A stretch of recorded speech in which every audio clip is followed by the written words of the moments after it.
All right, well, we'll go ahead and get started this morning with our annual building permit and population stats briefing. Thanks for joining us today. I'm going to open it up and then I'm going to turn it over to Kevin Smith, who's our Assistant Director of Planning and Development Services. We do this every year. It's kind of a pulse check on where we are as a city. Are we growing? Are we shrinking? What are building permit numbers looking like? What are housing numbers looking like? Really just kind of looking at the heartbeat of the city. And when we look at building permit numbers, which we're going to talk about in a little bit, those really signify the health of a community. If a community is being invested in, meaning people are spending money and they're building and they're investing in those sorts of projects, that means your community continues to be strong and vital and thriving. So 2024, by a way of recap, it was another very strong year of growth in the city of Sioux Falls. There's still an incredible amount of investment that's happening in our city and our community right now. Not quite as many large projects as we're going to talk about in a minute here. You'll see the list of the large projects. Not some of those huge big ticket items like we've seen in the past, but still another strong year despite some of the uncertain economic times that we've been in this past year and will likely be in into 25 as well. The third quarter of this year was actually our strongest time as people and developers, they really kind of waited the first half of the year to see how the market would normalize after there was that spike of interest rates in 2023. So now that interest rates have kind of normalized at that level and have sat at the same place for a while, we're seeing some reinvestment again. So I want to talk a little bit about the number of permits that we issued this year.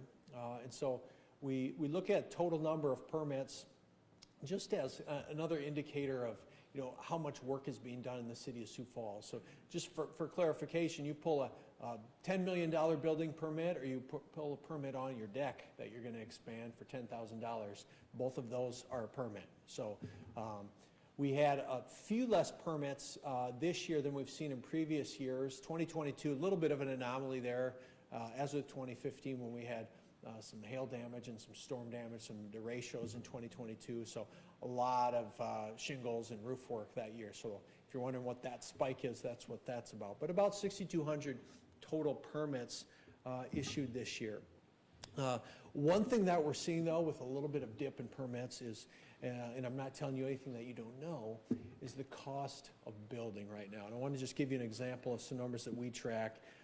In 2020, so if you look back in 2020, we had about 7,300 permits. The cost to build a 1,700 square foot home in 2020 was roughly $287,000. And that same home today costs about $349,000 to build, just 5 years later. That's about a 22% increase. And so inflation's really stabilized for materials, but mortgage and interest rates are quite a bit higher than obviously they were in 2020. So back then we were anywhere from 2 to 3%. Now we're anywhere from 6 to 7%, which is honestly making home ownership harder to obtain, and we know that. And so we continue to do things to make sure we're doing all we can to keep those costs as low as possible. But those mortgage rates and some of those material costs, they really have a ripple effect across the entire housing market. So a lot of headwinds, and when we talk about these, we often talk about a homeowner or the development community or the building community, the city government, we face these same inflationary pressures. And you've maybe heard me use our fire station example, but the station we built in 2020 and the next fire station we have to build was like $3.2 million in 2020. It's over $6 million now. Same blueprint, same architect, same everything. So we're dealing with that as well. On the next slide, though, I want to then look at construction values. So where do we go then with construction valuation? We obviously had a boom year in 2022. That's the big hockey stick that you see there.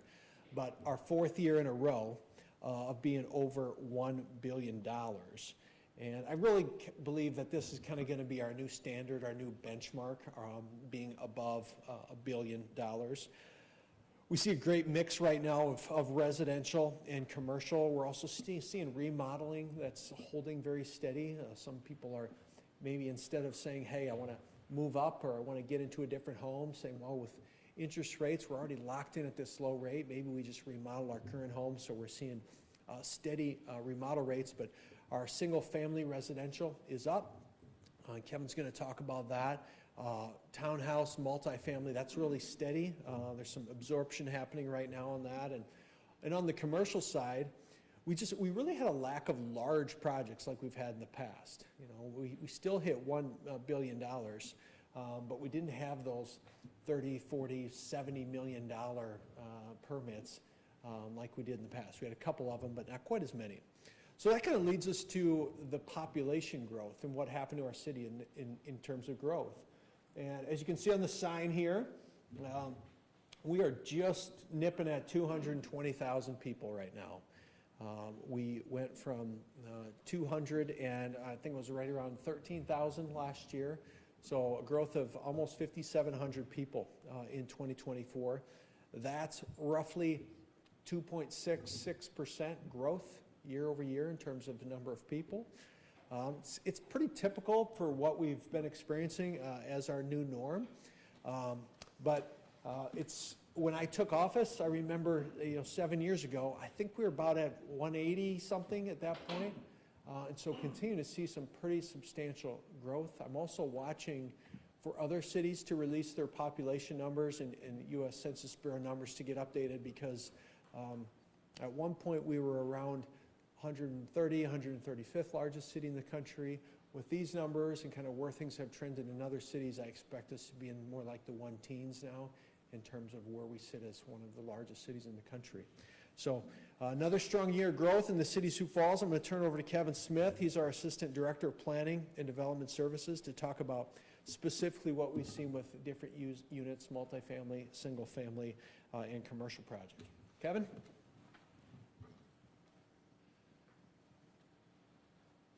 Thanks, Mayor. We'll jump right into the housing statistics. So as the Mayor mentioned, total number was a little bit lower for 2024. We were at 2,150 units total.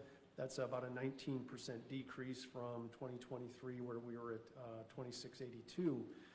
Multifamily was down a little bit. Townhomes are steady, or were steady. Duplexes were up from 0 to 18, highest in the past 10 years, and also single-family homes increased. So looking specifically at single-family dwelling units, they took a slight dip in 2023, but they were back up in 2024 with 532 units permitted, and the dollar value for single-family homes increased just under 4% from 2023 to 2024 for a total value of $141 million. And as the Mayor mentioned, the third quarter of 2024 was very strong for us, and we issued, I think, 130 new home permits in the last quarter of the year. So if you think about housing construction, that's typically not a winter undertaking, but to us that's an indication of, hey, the housing market single-family housing market is picking up again, because people are getting their, getting foundations dug and continuing construction throughout the winter. They're not stopping. The townhome units or townhouse units, we permitted 344 units in 2024. That's up just a little bit from 2023, where we had 331. And the total valuation for the townhome construction last year decreased slightly from 267.9 million versus 69 million the year before. The next graphic on multifamily units, as the Mayor mentioned, they're down a little bit from 2023, and you can see what 2022 was like. But even though we're down slightly, we still constructed 1,256 new units. And if you were to look back over about a 20-year time period, what you would see is almost a predictable trend of peaks and valleys, where there's a lot of apartment construction. It takes a while for those apartments to get filled up, so they're reaching capacity, and then there's more reinvestment in apartments, and certainly the interest rates had, I think, a role to play in the financial pro formas over the last couple of years. But already, I looked at the information just from the first week of January. We've permitted one multifamily development. It's 94 units, and we've got proposals for 2 more that I think total about 340. So within, the next probably 60 days, we'll be permitting about 400 units thereabouts. So 2025 seems to be starting off as a really a strong year for housing as well. Moving on in commercial, new commercial valuation was $602 million for 2024. That was down just very slightly from 2023, where we were at $618 million. Decrease, as we just noted, in apartments, and a slight decrease in manufacturing, although we saw an increase in office, institutional, educational, and things like strip malls, hotels, and these are the top 10 projects last year. And as the mayor pointed out, we didn't have a lot of the really large projects, but what you also see on the screen is a good mix, right? That Sioux Falls, one of our benefits is that we're not entirely dependent on just one thing to be successful. We have two very strong, very growth-oriented medical centers, as well as you look at the apartment projects that did get permitted, and even a couple of the governmental projects. So a good mix, right? It isn't all just us. It isn't all just one segment of the industry, but for us, it's a very good indicator that our health is not solely based on just one thing. So the mayor mentioned the spike that the derecho had on the permit numbers. When we go from a normal year of 1,800 roofing permits to 5,000 in 2022, excuse me, don't get shocked by the peak numbers, that there's an explanation for some of those, and I think Neil and his team might be breaking that out separately in years to come. So hopefully we don't have any more of those type events, but if we do, we'll make sure they're understood in the permit numbers. So what do the numbers all mean? Generally speaking, it was a good year for the city of Sioux Falls. Another $1 billion in overall growth and development as compared to the region, and one of our peer communities is Fargo. So anecdotally, Fargo's building totals for 2024, I think we're about $685 million, and that's about $100 million less than they did the year before. So they're down a little bit. We're still ahead of that. 2025 looks to be a great year, and one of the things that makes Sioux Falls unique in that is that we grow responsibly, that we're not overextending our utility infrastructure. And you've heard Mark Cotter talk about the multi-million-dollar sewer projects and water projects that are going on. Every year we work with Public Works and update our growth tier maps. So we have growth planned out very predictably for our development community in 5, 10, and then 15-year and beyond increments, so that last year, for example, we annexed about 400 acres, which doesn't seem like a lot. The year before that, we annexed over 700. We have an ample supply in the next 5 years to support growth, just with what we have planned for in terms of infrastructure and what we anticipate for annexation requests. Beyond that, Tier 2 and Tier 3, when we look out 15 years and beyond, the crystal ball can get kind of hazy, but in our case, we're very confident that between Public Works and Planning and Finance, certainly, that we can meet the growth needs, whether we have another 2022 and we have an exceptional year, or we have another year like 2024, and it's kind of business as usual. And if $1 billion is kind of the benchmark now, it's very responsible, it's very manageable from our perspective, and financially we're able to afford to sustain that growth. So with that, I will turn it back over to the mayor. All right, well, thank you, Kevin. Just in wrapping this up, what's been fun about this year, you saw the spike in permit numbers in 2022, is this has been the year when a lot of those big projects from that year came online, right? And we started to see the fruits of all that labor. The Steel District, Sharapa 2, and their whole expansion opened this year. Our new airport parking garage, which hopefully on days like today you would absolutely love. We've dropped the first puck at Midco in the ice arena at Augustana College, University, sorry, Stephanie. And so we saw a lot of those big permitted projects come online this year. This year ahead, you know, we're going to have some big numbers coming out of Foundation Park again, with a big one being CJ Foods and their project. We're already moving dirt out there on that thing. And I do have a little bit of optimism on residential development as well. I think you saw in Kevin's trend that peak and valley that we're at with multifamily. There's absorption happening right now.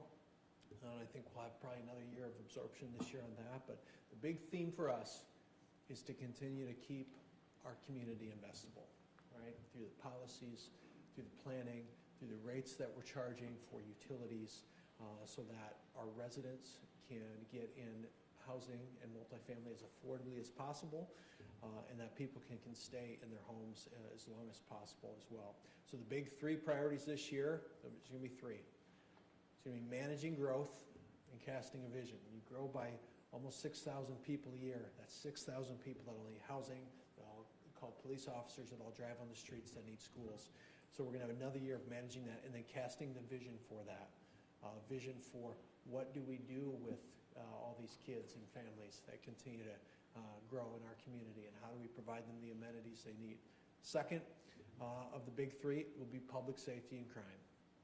And we're going to have a press conference here in a couple weeks once we get all year-end crime stats tabulated and talk about that and that priority. And then the third is the blocking and tackling of government, which is streets and infrastructure, and providing the infrastructure to keep up with that growth. So a lot of momentum in 2024. It's going to lead into the year ahead. And with that, Kevin and I are both available to take any questions that you guys may have for us. What do you attribute to the nearly 5,700 person increase in population? Good leadership in the mayor's office. Is that, or do you want the real answer? You know, it's similar. It's honestly, we kind of, before the pandemic, we were maybe in that 3,000 to 4,000 a year, and now it's 5 to 6 the last couple of years, but it's still, per capita, it's still that 2.5 to 3% growth. So that's just been steady. That's kind of been a trend in Sioux Falls. What I'm seeing though is 3 buckets of people that are coming to the city. First bucket is regional people. They're from Rock Rapids, they're from Huron, they're from Worthington, you know, they're from Laverne, and they're moving to Sioux Falls, okay, for whatever reason. They want the more urban life. The second bucket is people that they maybe left here and they boomerang back. You know, they left here. My neighbor's a good example. Grew up here, took a job at Phoenix Children's, was down there for several years, realized how great Sioux Falls was, weather isn't everything, and he came back. And then the third is just new to market people that don't have a lot of ties and connections, but they like the tax climate and other things in South Dakota. It's kind of the 3 buckets of people. If I had to parse those folks up, it's kind of 3 camps that we're seeing right now. Talk about how you arrived at the number. I know, you know, we know about the census, the American survey, but how did you get to 219? Yeah. The government watches everyone. We know where everybody is. Is that the right answer? No, it's not. I'm gonna let Kevin talk about we have a formula, kind of a calculation in how we determine that. So Kevin? That was a great lead-in, though. Thanks, Mayor. It begins with the number of building permits, right? But we also use vacancy information that we get from the Realtors Association for single family, the vacancy information we get from multifamily, from South Dakota Multi-Housing Association. So right now, vacancy rate in the single family market is like 2.8%. Multifamily is 6.2%, 6.3%. But we also have to take into consideration what we're absorbing from previous years, right? So we have to factor not it just in, hey, we had X number of permits and we calculate 2.45 people per household in a single family, 2.5 in multifamily. We don't all just factor that up. We also look back, and this is where especially Neil and his team in building services is helpful, is looking at when the certificate of occupancy is granted for these apartment projects. And as the mayor pointed out, just because something got permitted in 2024 doesn't mean that people occupied that apartment building. It probably is, it may not even be constructed yet or be done yet. So some of these are kind of lagging indicators. So we also have to look back at our certificates of occupancy and see, especially for the multifamily units, like, are there people actually living in them? And it's an iterative process, and it's been very, I think, very accurate, because our benchmark is when we get the actual census information, so 2000, 2010, 2020, and we've used the same process for the last 15 years plus, and in between 2020, or the 2010 and 2020 census, we were pretty close with our projections as they were verified in the decennial census. So generally it is as much information, not because we're looking at individuals, but we're looking at a lot of different data sets and have to take into consideration, especially the vacancy rates, which that is a little more challenging, but we have a really good, I think, a good line on that as well. That's the long answer to the mayor's short answer. All the factors you've mentioned, inflation, rising costs of the city having to supply all these services, at what point do we have to look at higher density growth rather than spatial growth? Are we getting to a point where we really need to grow up more than out? Well, we are, and I think we're getting there, and I think the Sharapa and Steel District is two examples of that, of two very dense developments that now we'll see how the community responds, all right? Are those going to fill up? Are the townhomes and the condos and the things that are being built in the core going to fill up? Is a development by Jay Christensen, the density on that lot, is that going to fill up? And so, trust me, from a municipal standpoint, the cost of sprawl and like building out into those 400 annex acres versus we already got sewer right below this building and we got electrical and we got cable and everything, much easier to build here. It's more expensive for a developer though, in a lot of ways. It's more expensive to the city for sprawl, it's less expensive to the developer. So the tension is between keeping costs low to the end user, right, and making housing affordable, and the density that a city would like to see and that we push for. So we don't incentivize density per se, but we do offer, tax increment financing to make projects like, both Sharapa and the Steel District financially feasible, or those wouldn't be able to be built to incentivize a dense project there. So yeah, it's a trade-off and it's a tension, and I will say that we do still live in a part of the country and a part of even South Dakota where people like to have yards and garages, and they would rather be in the burbs. We're still experimenting with urban living. Okay, we're getting there. We've come a long way even since I've been in office, but an urban lifestyle is so new to people in Sioux Falls. But I'm seeing that trend shift slowly.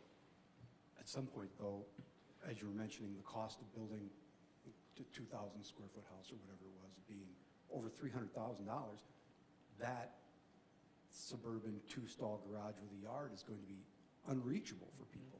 Will the economics drive more density in that regard? For sure they will. And there's so many, with the topic of housing, there's so many different factors that go into what the ultimate cost is to live somewhere. The infrastructure costs, the interest rates, the material costs, the labor costs, the specs of the homeowner. For instance, we have a TIF right now with Kelly Nielsen and Nielsen Homes out on Veterans Parkway. Our first housing TIF to incentivize single-family housing. And we toured it this summer. How's it going? What's the demand? What are you hearing? And it's going okay. It's going okay. You know why it's going just okay? He's not losing money, but he's not going to get rich off it. He's doing this for the city. It's going okay because, there's only 2 garage stalls. People want 3. Oh, it's a twin home. We're still in single-family home ownership mentality in this part of the country versus like a twin home or a townhome is kind of a step down. It's not. They're beautiful units. I mean, we saw them. But demand is just okay for them. So in some ways, the development community will keep building as long as the demand is there for what they're building. And so when consumer demand shifts, they will shift. We've always been very developer-friendly, which for good reason. Do we need to try and adjust developer attitude a little bit? And I know it's consumer-driven, but at some point, the city can't sustain all of it. It could be. I'll give you a real story, though. I met with someone this week, out-of-market investor, wants to bring their dollars to Sioux Falls and doesn't want to invest in their community anymore because their city has been so challenging to work with. And they have rent control. And he said, in our city right now, there are thousands of units sitting vacant because the rent control has only allowed them to raise rates at a very, very small rate. The cost of having someone occupy that space is more expensive than the rents they will get. So they're just not even leasing them. They're just leaving them all vacant. So government can have the opposite effect of what we sometimes think they will. Okay, can we incent developers or put things in place to encourage them to do things? Can do that, but sometimes that pendulum can get swung too far as well. So keeping Sioux Falls investable continues to be the goal for us. So we will continue to be a very development-friendly community as well, as long as we're meeting the needs of the residents. Yeah. So as you look at the population growth and then you look at it in terms of the metro area, politically, does this create anything more in terms of responsibility or, if you will, my word, power when you look in the legislature and when you look at things that folks need to listen to, for lack of a better word? Yeah, it's a great question. And I don't have the MSA numbers. Sioux Metro Growth Alliance would have that, but it's north of 300,000. And so, you know, roughly, just spitball math, a third of the state's sales tax revenue comes from this MSA. But that sometimes has a negative effect in the legislature because a small town in Bonham County that needs funding for a road that's crumbling, it's very hard for that legislator to want to support initiatives in Sioux Falls where we have all the things. It's like, and they have a road that they simply can't use anymore because it's shot. And so in some ways it helps to have growth from a statewide discussion. In some ways it also hurts as well. And we want to be cognizant of that. But we also know that as we grow, those people in Bonham County or from Ipswich or from Huron or wherever they come from, they do like to come and enjoy the amenities of Sioux Falls that we can offer.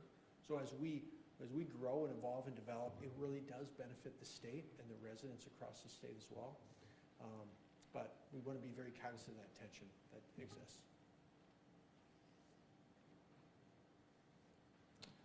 All right.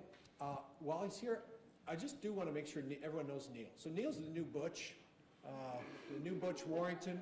So when Kevin references Neil, he's our new chief building officer. So when you talk about building and permits and who's overseeing all of our inspections and so forth, he's got a big job based on the volume you see. So you'll get to know him more in the years ahead, but he's been a great addition. Been with the city a long time and is doing a great job stepping into Butch's role. So with that being said, we'll wrap it up and wish you guys a blessed rest of your week. Thanks.